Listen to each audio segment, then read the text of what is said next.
నమస్కారం అమ్మా. నమస్తే అమ్మా. ఎలా ఉన్నారమ్మా? ప్రమాణంగా ఉన్నా. అమ్మా, హ్మ్. ఎప్పటి నుంచో ఒక సందేహం. హ్మ్. నాకే కాదు, ప్రతి ఒక్కరికి హ్మ్. జీవితంలో ఎదగాలని ఉంటుంది. తప్పనిసరిగా. జీవితంలో ఉన్నత స్థితికి ఎదగాలంటే ఏం చేయాలమ్మా? ఉన్నత స్థితి దేనికి సంబంధించి? మనిషికి. మనిషికి ఆధ్యాత్మికంగానా? ఆర్థికంగానా? అన్ని అన్ని విధాలుగా. విధాలాన? అన్ని అన్ని విధాల విధాలుగా. అంటే మనకసలు మన జీవితమే ఒక అన్నింటి యొక్క సమన్వయంగా మనకు పెద్దలు మనకిచ్చారమ్మా. ఇప్పుడు ఆధ్యాత్మికంగా మనం ఎదిగినప్పుడు తప్పనిసరిగా లౌకికంగా కూడా ఎదుగుతాం. లౌకికంగా ఎదిగే సందర్భంలో ఆధ్యాత్మికతని పక్కకి పెట్టిన వాళ్ళు ఎప్పుడో ఒకప్పుడు మళ్ళీ పక్కకు పడతారు. అర్థమైంది? అర్థమైందమ్మా. అంతే కదా. అంతే. ఎందుకంటే తాత్కాలికంగా ఒక ప్రయోజనం మనకు వచ్చిందనుకో, అది తాత్కాలికమే కదా, శాశ్వతంగా ఉంటుందని చెప్పలేం కదా. ఉండదు. శాశ్వతంగా ఉండాలంటే కొంచెం నెమ్మదిగా అయినా రావచ్చు. కనుక నెమ్మదిగా మనం ధర్మ మార్గంలో ఉంటూ మనం ఎలా ప్రవర్తించాలో అలా ప్రవర్తిస్తూ ఉంటే అన్ని విధాలా ఎదగడానికి వీలవుతుంది. పైగా ఈ ఎదగడం అనేది నెమ్మదిగా జరగాలి తప్ప ఒక్కసారి ఎగిరితే కింద పడే ప్రమాదం ఉంది. ఒక్కొక్క మెట్టు ఎక్కుతూ ఉన్నప్పుడు జారి పడడం తక్కువ ఉంటుంది. ఒక్కసారిగా 4 మెట్లు నేను ఎక్కేస్తాను లేకపోతే ఎగురుతాను అన్నప్పుడు ఏం జరుగుతుంది? కాలు పడే విరుగుతుంది. ప్రమాదం ఎక్కువ ఉంది. ఒకళ్ళు మొన్న విడితే వెళ్ళొచ్చేమో, కానీ అందరూ అలా చేయలేరు కదా. కనుక ఒక క్రమబద్ధమైనటువంటి జీవితాన్ని మనకి మన పూర్వులు అందించారు. ఆధ్యాత్మికంగా కానీ, లౌకికంగా కానీ, కుటుంబ పరంగా కానీ, వ్యక్తిపరంగా కానీ ఎన్ని రకాలుగా ఎదగాలి మనం? ముందర నా శరీరం ఎదగాలి. ఇంత పిల్లగా ఇంత కదా పుట్టినప్పుడు, ఇంతగా ఉన్న మనిషి అంత పొడుగు అవుతున్నాం. ఈ ఎదిగేటప్పుడు ఈ ఎదుగుదల కూడా కావాలి కదా. ఆ తర్వాత చిన్నప్పుడేమో మాట్లాడడం రాదు, తర్వాత గంటల తరబడి మాట్లాడగలుగుతున్నాం, అందులోనూ ఎదగాలి కదా. చదువుకోవడంలో ఎదగాలి కదా, డిగ్రీలు ఎదగాలి కదా, ఆర్థికంగా ఎదగాలి, కుటుంబ పరంగా ఎదగాలి. ఇంతకుముందు నేను కుటుంబంలో ఒక సభ్యురాలినే, తర్వాత నాదంటూ కుటుంబం వస్తుంది. ఆ కుటుంబం వచ్చేప్పుడు ఒకళ్ళో ఇద్దరు ఉంటాం, భార్యాభర్త. మహా అయితే ఇంట్లో ఒకళ్ళిద్దరు పెద్దవాళ్ళు ఉంటారు. ఆ తర్వాత మా ఇద్దరికి మధ్య చాలామంది కుటుంబ సంఖ్య పెరుగుతూ ఉంటుంది. ఇవన్నీ ఎదగడం, వీటితో పాటుగా ఇవన్నీ పైకి కనిపించేవి ఆధ్యాత్మిక స్థాయిలో ఎదగడం, ఉన్నత స్థితికి. దీనికి మన జీవితంలో ధర్మ మార్గంలో నడిస్తే చాలమ్మ, మిగిలినవన్నీ అవి వస్తాయి. ధర్మ మార్గంలో అంటే కూతురుగా, అమ్మాయి కదా అందుకని చెప్తున్నా, కూతురుగా నీ తల్లిదండ్రుల పట్ల నీ కర్తవ్యాన్ని ఎలా నిర్వర్తించాలి అన్నది కూతురుగా నీ ధర్మం. వాళ్ళు చెప్పినట్టు ఉండడం, వాళ్ళు చెప్పిన పద్ధతులు పాటించటం. మీ ఇష్టాలు వదులుకోమని చెప్పట్లా, మీ ఇష్టం ఏదైనా ఉంటే వాళ్ళకి చెప్పచ్చు, కానీ వాళ్ళని ఎదిరించి చేయకూడదు. వాళ్ళ అనుమతితో, వాళ్ళ సహకారంతో, వాళ్ళ ప్రోత్సాహంతో మనకు కావాల్సినవి చేసుకోవచ్చు. కూతురుగా మన ధర్మాలు కొన్ని ఉన్నాయి. చదువుకునేటప్పుడు శిష్యురాలిగా ధర్మాలు ఉన్నాయి, విద్యార్థిగా ధర్మాలు ఉన్నాయి. స్నేహితులతో మిత్రుడుగా మన ధర్మాలు మనకున్నాయి, స్నేహితులతో ఎట్లా ఉండాలి. అదేవిధంగా వివాహం అయితే జీవిత భాగస్వామితో, పిల్లలు కలిగితే పిల్లలతో మన ధర్మం ఏమిటి, ఎలా ఉండాలి, ఏది ధర్మ మార్గం.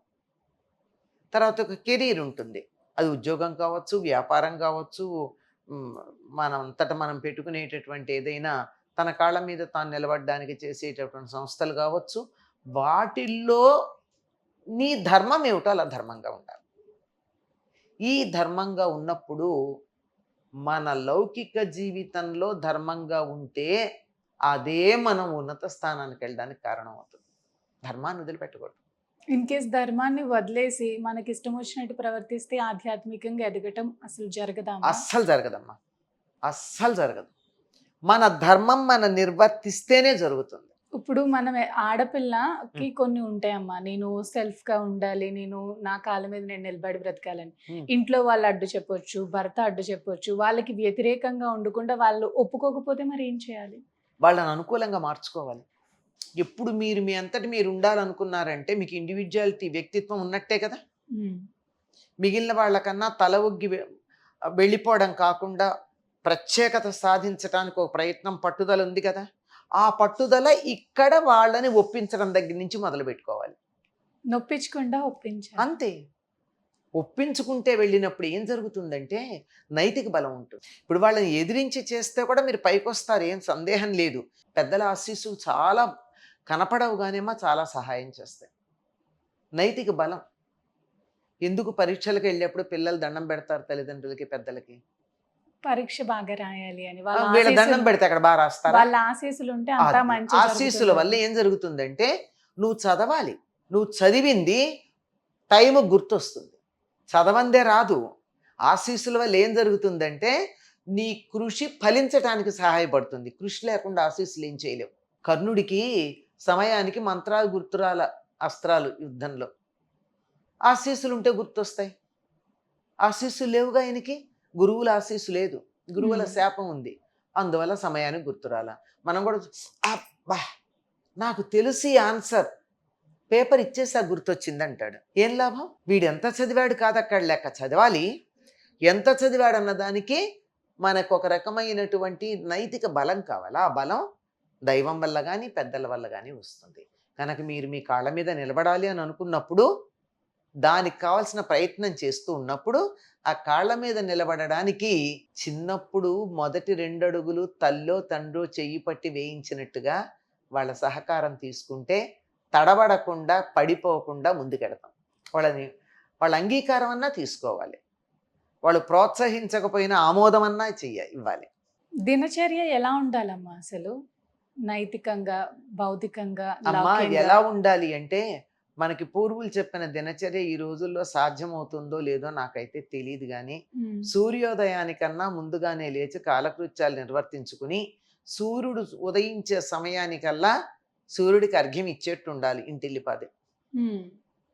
అంటే బిఫోర్ 5 అన్నీ అయిపోవాలి. అయిపోయి సూర్యుడు ఉదయించే సమయం అంటే అరౌండ్ 6 o'clock. అప్పటికంతా అయిపోయి సిద్ధంగా ఉండాలి. చేయగలుగుతున్నామా? అది లేదు గనక కళ్ళజోళ్ళు వస్తున్నాయి. అర్థమైంది? అక్కడి నుంచి మొదలుపెట్టి ప్రతి విషయం ఎట్లా కూర్చోవాలి, ఎట్లా నుంచోవాలి, ఎట్లా ప్రవర్తించాలి, ఎలా తినాలి, ఎలా పడుకోవాలి, ఎలా స్నానం చేయాలి, పెద్దలతో ఎట్లా మాట్లాడాలి, పిల్లలతో ఎలా ప్రవర్తించాలి, వీటన్నిటికి సంబంధించిన విషయాలు మనకు పూర్వులు చెప్పారు. ఒకప్పుడు ఇంట్లో పెద్దవాళ్ళు చెప్పేవాళ్ళు ఉమ్మడి కుటుంబాల్లో. ఇప్పుడు చెప్పినా వినిపించుకోవట్లేదు కదా. చెప్పేవాళ్ళు లేరమ్మా. చెప్పేవాళ్ళు ఉన్న చోట వినేవాళ్ళు లేరు, వినేవాళ్ళు ఉన్న చోట చెప్పేవాళ్ళు లేరు. అంచేత ఆ చెప్పినటువంటి పద్ధతిలో, పెద్దలు చెప్పినటువంటి పద్ధతిలో నడుచుకుంటే 100% సమస్యలు తగ్గుతాయి. ధన్యవాదాలమ్మా.